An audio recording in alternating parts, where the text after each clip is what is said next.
आखिर क्यों होता है ऐसा कि हम जिसे जितना ही ज़्यादा रिस्पेक्ट देते हों वो हमें उतना ही ज़्यादा वैल्यूलेस समझता है। हम जिसे जितना ही ज़्यादा अपना मानते हों एक पल के बाद वो हमसे दूर होने लगता है।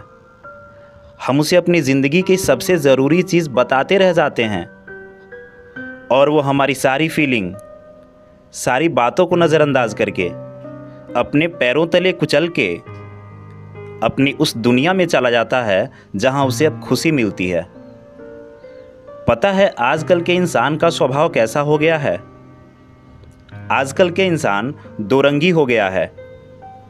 अपने हर पुराने रंग को एक नए खूबसूरत रंग से ढक देता है। रिश्तों का तो कोई मायने ही नहीं ऐसे लोगों के पास।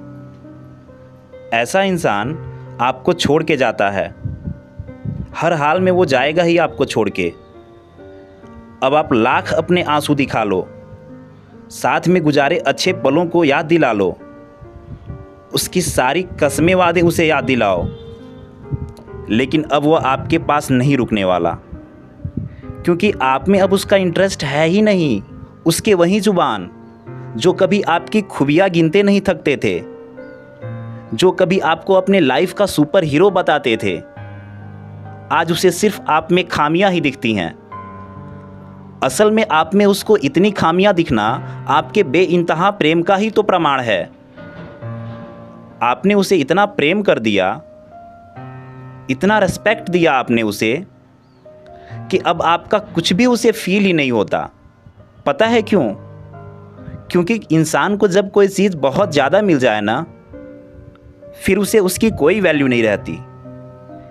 कॉमन लगने लग जाती है वो चीज़ उसे।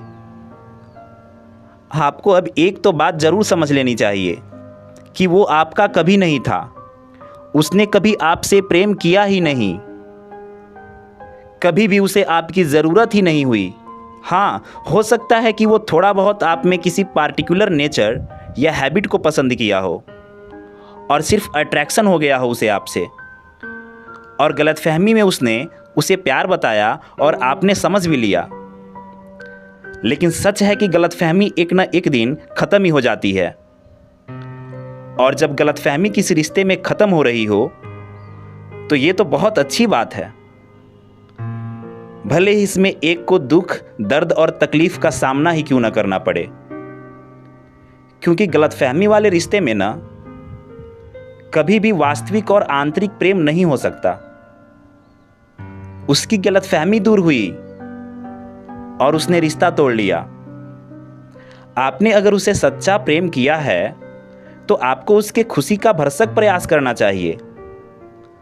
जिंदगी में खुश रहने के और भी बहुत सारे वजह हैं, उन्हें ढूंढिए और मुस्कुराइए। यही तो जीवन है जिसमें सारी चीज़ें हमारे पसंद और चाहने से ही नहीं मिलती।